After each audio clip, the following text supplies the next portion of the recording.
Okay, here we go at the start of the tour. We're going up Crooms Hill with the Greenwich Theatre coming up on our left. That started off as a music hall and has been there for about 150 years with a brief gap when it was nearly destroyed by a bomb. And quick, over to your right, is the Fan Museum, which is the only museum in Europe that's dedicated to the art of fan making and fans themselves. You should go in and have a look. All of these houses that we're looking at coming up on the right are thought to be Georgian, but some of them aren't. They're older and they've been refaced to look Georgian. Benjamin War lived there, and that's blue plaque house we've just seen. He was a social reformer and a campaigner who founded the National Society for the Prevention of Cruelty to Children. Crooms Hill, by the way, comes from the Saxon name meaning crooked. As you can see, we're going up in a crooked fashion. We're going to come across a number of ghosts on this tour, and the first ones are a ghostly procession of red-headed women who apparently have been seen going through the gates from Crooms Hill into Greenwich Park, which is just over here on our left. It's a funeral procession for a boy called Tom, who knocked at one of the houses on Crooms Hill looking for his mother, but Tom had died 2 weeks earlier. Scary. This is Our Lady Star of the Sea, the church coming up on the right, and there's a school for girls just behind it, which is very well thought of in the local area. As we get to the top of the hill, we'll be coming around to see Ranger's House on the left-hand side. As soon as we get to the top junction, look over to your left and you'll see it with some bowling greens in front of it, and I'll talk a little bit more about Ranger's House as we get closer.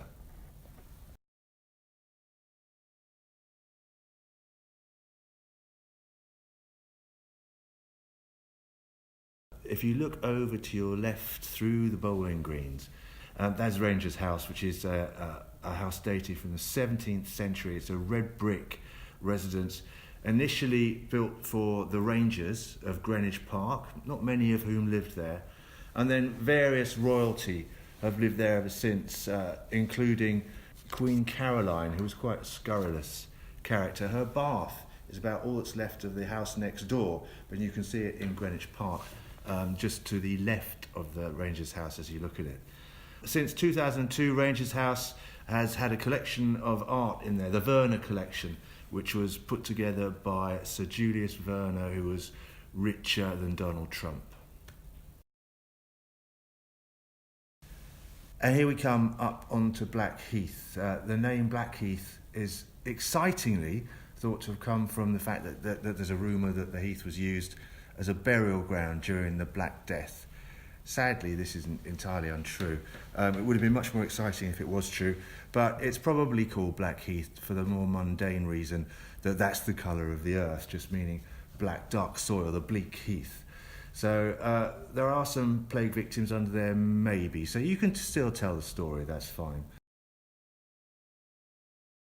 Lots has happened on the heath. There's not going to be enough time to go through all of it, but one of the earliest events was the Romans came up here and built their main London to Dover road, Watling Street, that crossed the heath, and we're on it now, the A2, or something like it anyway.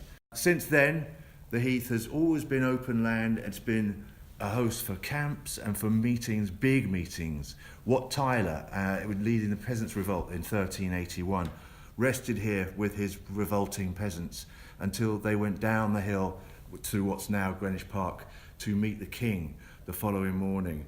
The Danes camped here much earlier, before William the Conqueror. So many people have been camped on Blackheath. It's still used as an entertainment spot now, but not so much for camping anymore.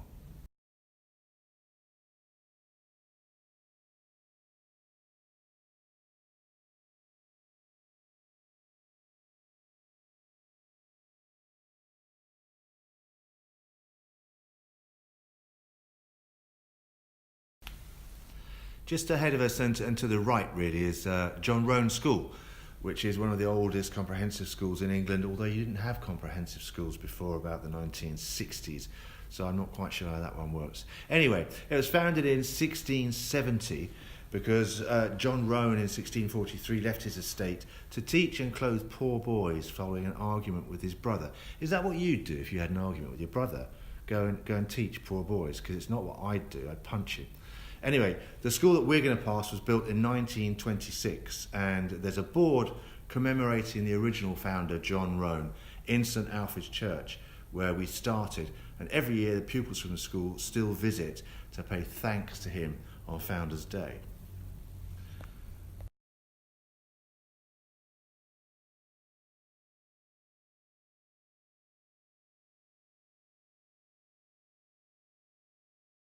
You can just see it in the distance, a really unusual building. This is called Vanbrugh Castle. It's not a tourist attraction, it's not open to the public, it's residential.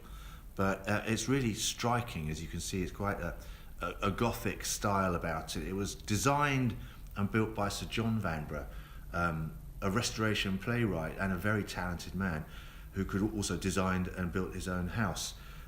Allegedly claiming that the design was based on the Bastille, where he had been imprisoned for 4 years. He was a very mysterious man, John Vanbrugh, and we don't really know all that much about him, apart from the fact he wrote stuff and he built stuff and he was in the nick.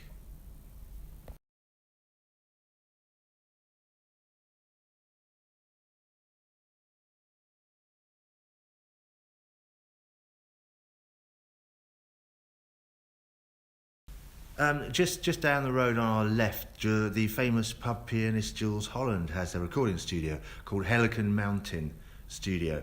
He designed the studio's look, which was based on the Welsh village Portmeirion, which was location for a 1960s oddity series, The Prisoner, with Patrick McGoohan. And he has made that whole studio area look a little bit Welsh.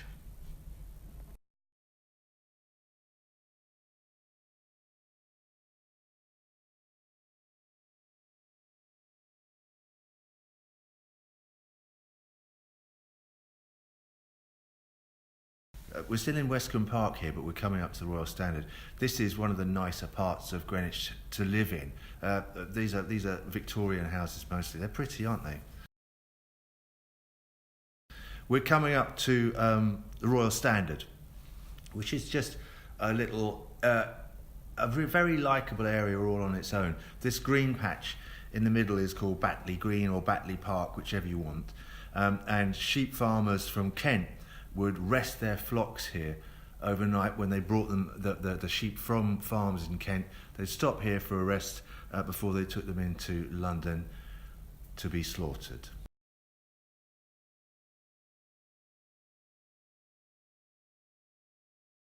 Okay, keep your eyes open to the left, ladies and gentlemen, please, because we're going to see the most successful entertainment arena in the world, which is the O2. Starting life as the Dome in 2000, and then reopening in 2007 with Bon Jovi, and since then it's become synonymous with rock, pop music, comedy, and with sports. There are lots of facts about the O2, 1,200 metre high yellow support towers, one for each month of the year, and stuff like that. But by far, the most interesting thing that's happened there was that it was the site of the world's biggest attempted armed robbery. During the Dome exhibition in 2000, an armed gang tried to steal the Millennium Star, which is one of the finest diamonds ever discovered, as well as 12 rare blue diamonds. If they had got away with it, the haul would have been worth somewhere around £350 million, which is a lot of money for anyone. Those diamonds were in there because they were part of the Millennium Dome exhibition, and the gang actually used a JCB to break into the exhibit, and they had a speedboat waiting for them on the Thames, but they were foiled by the flying squad, who had the gang under surveillance and had dressed themselves as Dome employees, waiting for the gang to strike and for them then to arrest them. It was a fair cop. We are on the way towards our first stop of the tour at Charlton House, where we're going to get out and have a look around. One interesting fact that not many people are aware of: as we come up to Charlton House, you will see St Luke's Church over on the left-hand side. Spencer Perceval is buried there. He was a Prime Minister of England, and he's the only Prime Minister we've ever had to be murdered in office. He was shot by a bankrupted merchant who allegedly got the wrong target, and he was shot in the House of Commons in 1812, and he is buried there. Anyway, we're on our way into Charlton House now, so I'll give you a rest from my voice, and you can listen to somebody else for 3/4 of an hour or so. Here we go.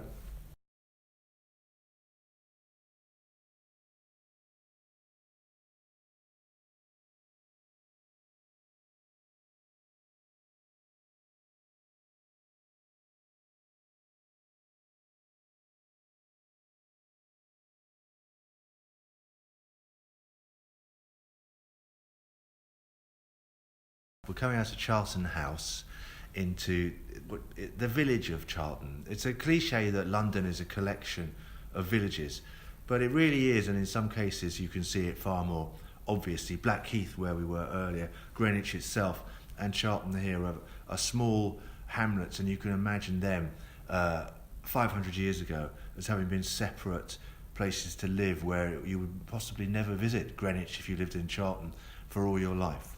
Anyway, we're heading off down Charlton Church Lane, which was imaginatively named after St Luke's Church, where old Spencer Percival remains forever.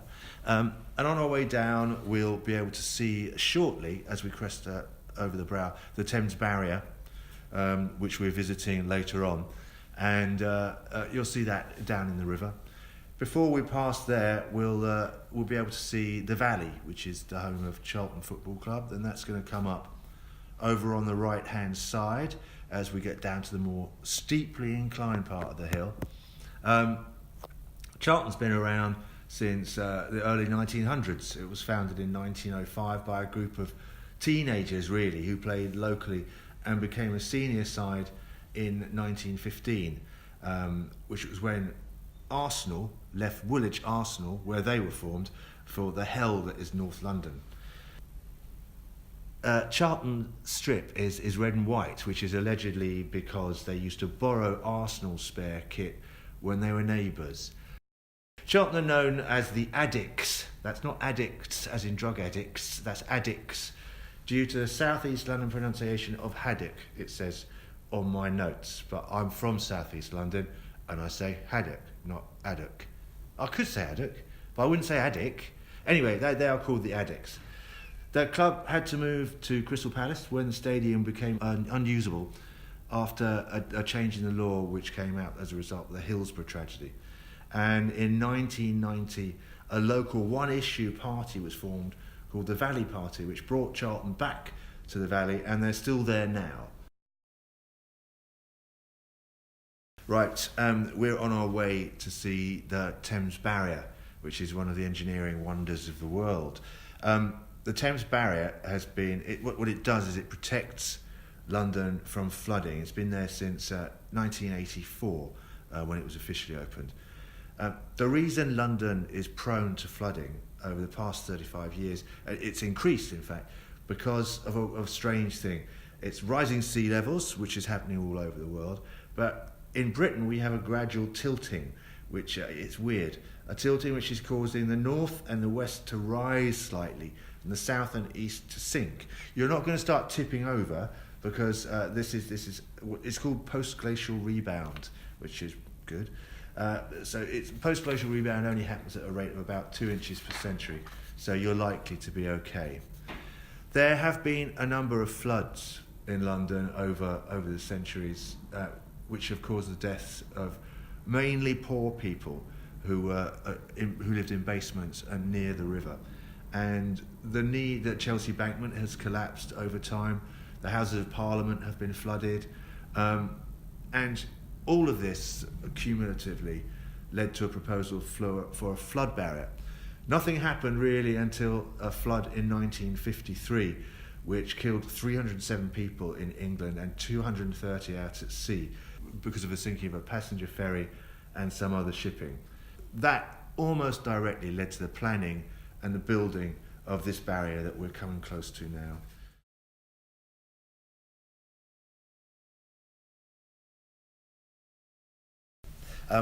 Just a couple of boring facts. They're not boring, they're interesting and fascinating facts about the barrier before we all get out. It's as tall as Nelson's Column from the base to the top of the gates, and level with the surface of the river floor. At its deepest point, the foundation is 17 metres down, which is a long way down. Lights on the side of the barrier go red when the barrier will be shutting, so look out for that, but I don't think we've got a closure due today.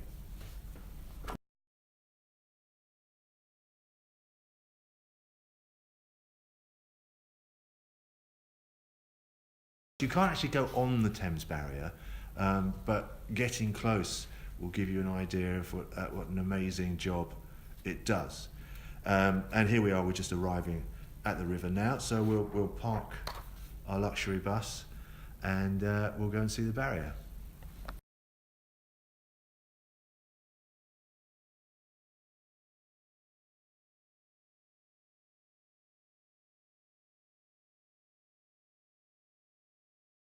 Just as we're on our way to Woolwich Dockyard, we'll just have a little bit of a sad tale about one of the worst maritime disasters there's been in this country. In fact, I think this is still the UK's worst peacetime maritime disaster.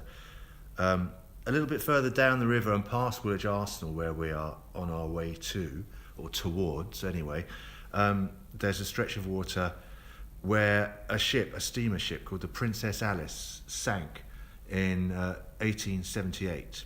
It was a kind of hobby of some people to go on steamship journeys down to the coast on pleasant days in the autumn, in the spring, sometimes in the summer, and that's what Princess Alice was. But one evening in September the 3rd, in fact, on her way back from the coast with a full complement of people on board, I think 1,000 or so, Princess Alice was hit by a collier called the Bywell Castle, and she sank very, very quickly, although nobody seemed to realise they were sinking as quickly as they were. There was singing on board, and that kept going on. The ship's band kept playing, much as the Titanic band allegedly kept playing. And the captain of the colliery, the Bywell Castle, tried as fast as he could to save as many lives. But the Thames was very congested, and most Victorians couldn't swim. So far too many, far more than would have drowned these days, drowned. In fact, over 700 people drowned. The next day, the bodies were labelled and laid out in a big shed in Woolwich Dockyard, and the Queen Victoria, expressed her sympathy.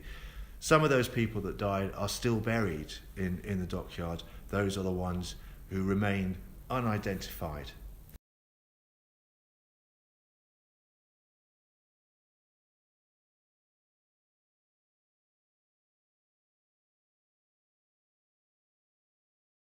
We're passing now, on our left, you can't quite see it, is Woolwich Dockyard. This is where, from the side of which the Woolwich ferry still crosses the river several times every hour and back. The dockyard was founded by Henry VIII in 1512 and was one of the probably the most successful dockyards in England. Up until the 1700s, 1800s, it started to fade off. In the first decade of the 1700s, there were more ships launched from Woolwich than from any other English dockyard. It kind of struggled on, but other dockyards at Plymouth and around the coast up on the Clyde became more specialist and took over, and so the dockyard finally closed in 1869.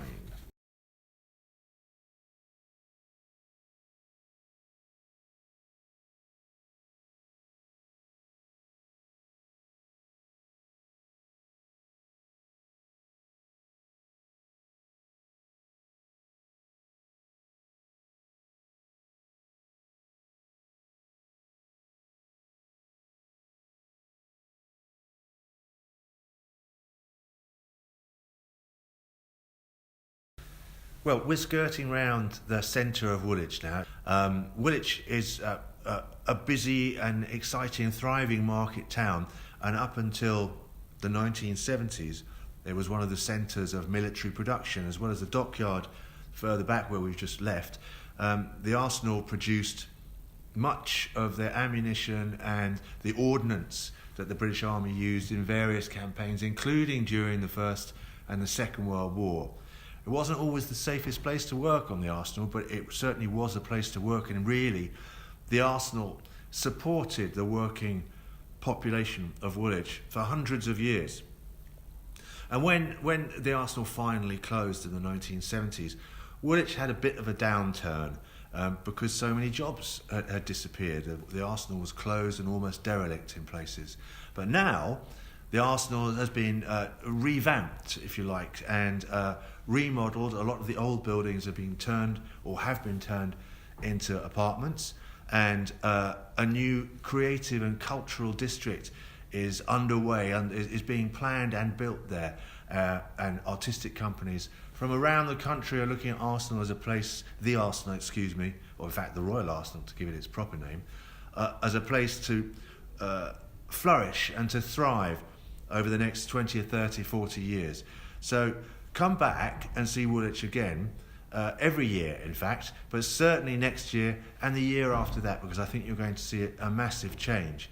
Apart from the development in the Arsenal, Crossrail is also on the way. It's on the way all over London, but in this particular area, it's going to generate an enormous amount of excitement and a lot more interest in living in one of London's oldest areas.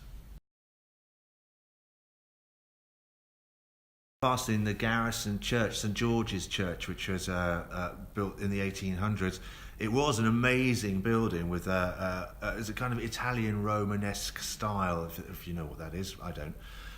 And the inside was really richly decorated with loads of mosaics. And it was a fantastic looking church, which was unfortunately almost totally destroyed in July 1944 when a flying bomb landed on it. There's plans now to protect and rebuild parts of the church, and it's still consecrated, and at least 4 services take place in there every year. Okay, if you take a look behind you almost and to your right, you'll see the army barracks. They've been there since 1776, and they're part of this fantastic military history that Woolwich has. So many kind of generations of soldiers and officers have trained here that Woolwich is still welded to a military identity. The open ground that you can see on the common has been used as a field training ground, repository grounds it's called, and it's trained troops to move guns and ammunition and heavy equipment across difficult terrain. There's all sorts of training taking place here, and it's still being used today, the barracks, although by different people. Here, the King's Troop came back here in 2012. The King's Troop, the Royal Horse Artillery, and 120 horses and gun carriages and artillery are here. We often see them exercising through the streets. They go to Woolwich and Blackheath, and they are the troop who are responsible for ceremonial events, for royal ceremonial events, for firing 21-gun salutes, that kind of thing. Maybe we'll see some horses today, you never know. Keep your eyes open.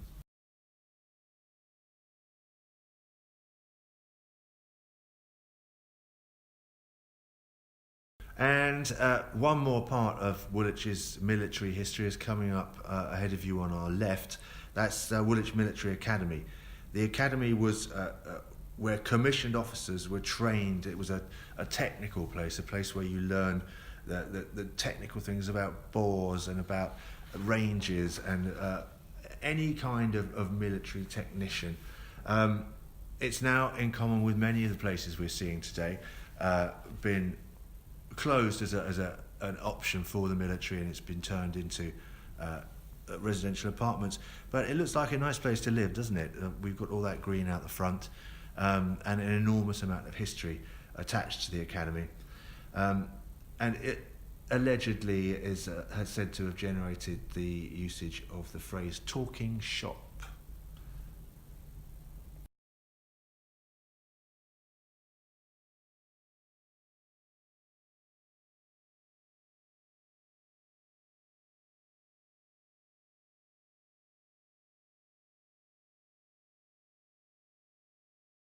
We are progressing along what is a regular city road, but is actually Shooter's Hill. In 1661, Samuel Pepys mentions passing under a man that hangs upon Shooter's Hill, who was probably a highwayman. The highwaymen were rife around this area, both on Shooter's Hill, in Blackheath, in any of these sorts of wooded areas, and highwaymen would burst out of the bushes and take your money and valuables in exchange for your life.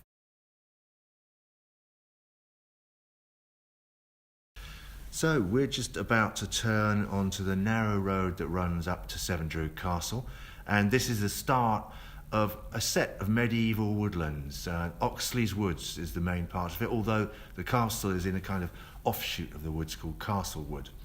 These woods have been here for as long as anyone can remember, which is a long time. They've been threatened many times with urban development and with transport links. Even as recently as about 10 or 15 years ago, there was a plan to put a road through the woods, which I think, as we go into them, you'll see would have been an utter disaster. We're going to be stopping up here any moment now and walking the short distance towards Sevendrew Castle. If it's the spring, which it is when I record this, keep your eye out for bluebells as we reach the castle. There's lots of bluebells in Oxley's Woods, and they're pretty.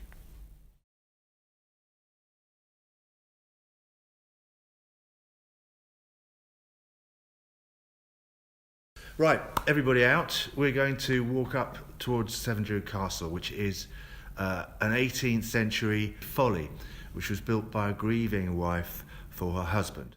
For many years, it was used for different purposes and then really just let go and was almost falling down until 10 or 15 years ago when people who loved it began renovating it. It reopened to the public a few years ago, and now you can go inside. There's a little tea room, and you can go all the way to the top. You can see 8 counties from the top of Severn Druid Castle, and that's the honest truth.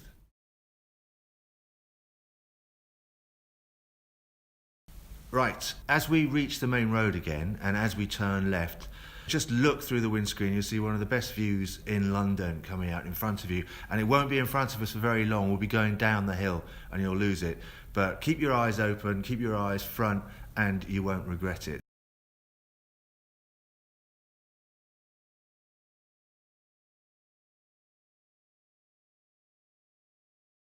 Here we go.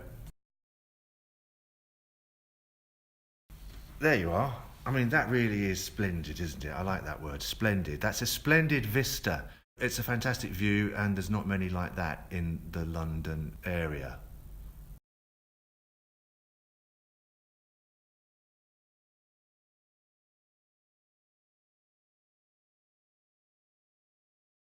We're back at Royal Herbert Pavilions now, the military hospital I talked about earlier. Queen Victoria visited here in 1900 when she visited soldiers who'd been injured in the Boer War, and soldiers who'd been injured in the First and Second World War were also cared for here. So it's had a useful life all the time it's been in existence.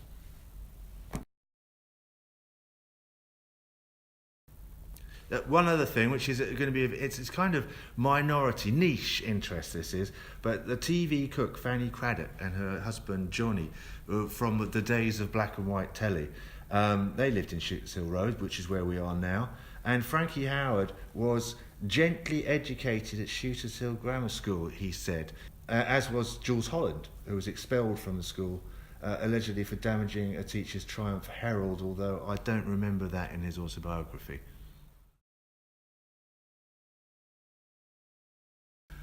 I'm going to give you a break from the sound of my voice again now for the few minutes that it takes for us to get back to Blackheath.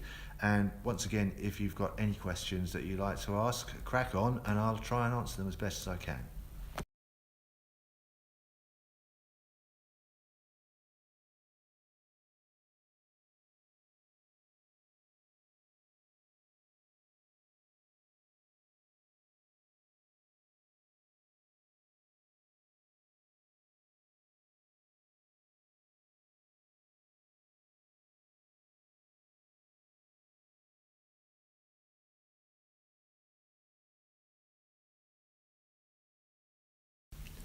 Okay, here we come on the way back to Blackheath. As I said earlier, home to lots of rebellions, encampments, and even one battle. The only battle actually fought on Blackheath was known as the Battle of Blackheath Field and took place in 1497.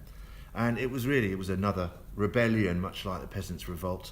But this time it was Cornishmen who were angry at their taxation. Nothing much changes, does it?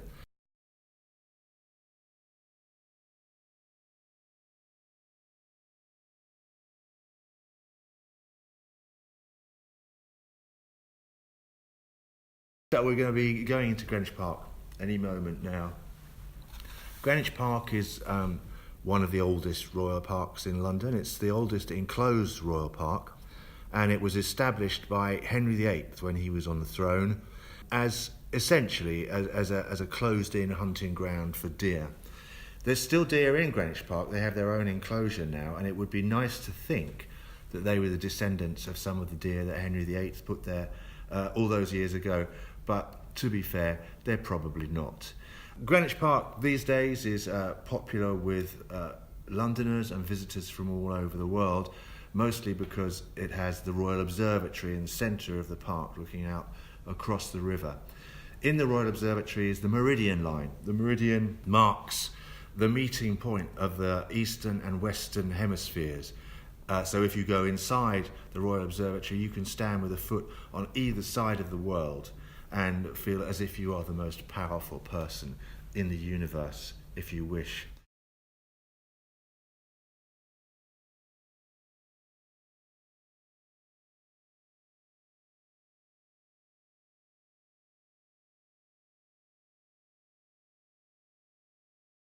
Here we are, we're coming up to the park gates. They're going to come up on our right. This big wall is the wall that keeps the deer in. They're over there on the other side, trying to keep away from humans, no doubt. I've been asked to tell you that these gates that we're going through were actually moved for the London 2012 Olympic and Paralympic Games and made bigger for the sporting trucks to go through. It's not a very interesting fact, but it's worth telling. As we come up, we're going to come up to the point of the hill here. Greenwich Park, until 1857, it was the site of one of London's largest fairs, which pulled in about 200,000 people at their peak. They came from all over London, and the main attraction was tumbling. People would join hands and charge down the hill, which we're going to stand at the top of, next to the Royal Observatory. And it tended to end in quite unpleasant injuries, and the reasoning behind tumbling wasn't very pleasant either. It's so that women's undergarments would fly in the air, which is a most unusual sight in Victorian times.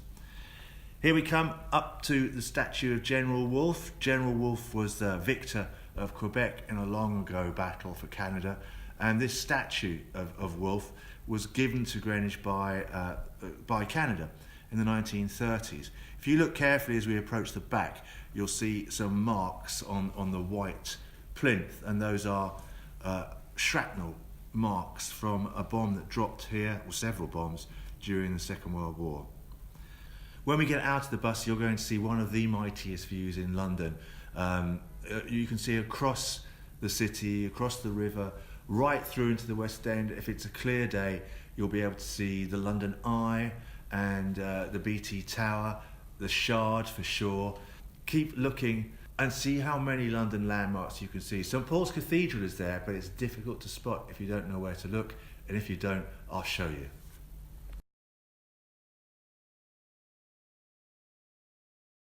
As we leave the park now, it's worth, I should have pointed out at the top of the hill, but who wants to interrupt the view? During the Second World War, again, there's a lot of Second World War stories in this tour, aren't there? Too many. But all of that area down below us, in front of the Queen's House, the green area, was dug up for allotments during the war, and they stayed in use until at least the late 1940s, and produced vegetables and fruit for the local people and for the economy. That area was also where the stadium was for the equestrian events in the London 2012 Olympic and Paralympic Games, which was an event that a minority of people thought would damage the park for good. And as you can see, it clearly hasn't. And in fact, it was back looking better than it had before, really, within a year or so of the games taking place.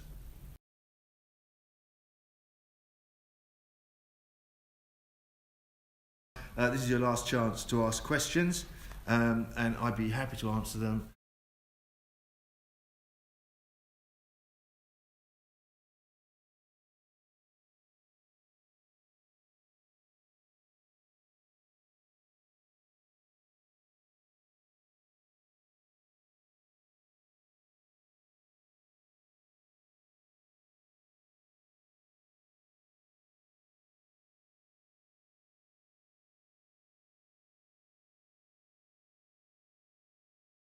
General Wolfe, whose statue we just saw, lived in this house on our right-hand side as a child.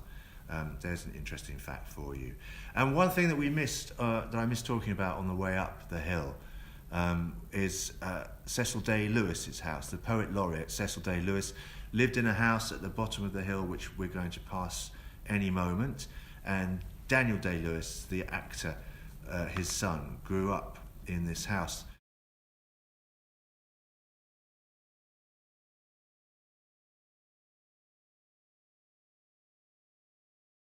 As we come to a stop, straight ahead of us you'll see St Alfred's Church. This is really the kind of spiritual heart of Greenwich. There's been a church on that site for over 1,000 years. They celebrated their millennium in 2012. It seems like a good place to stop. Thanks for coming on this tour. I've enjoyed my time with you. I hope you've enjoyed the time in our luxury minibus and enjoyed everything that you've seen. Have a great day. If you've got any questions about how to get where you're going, then ask me and I'll try and help you out.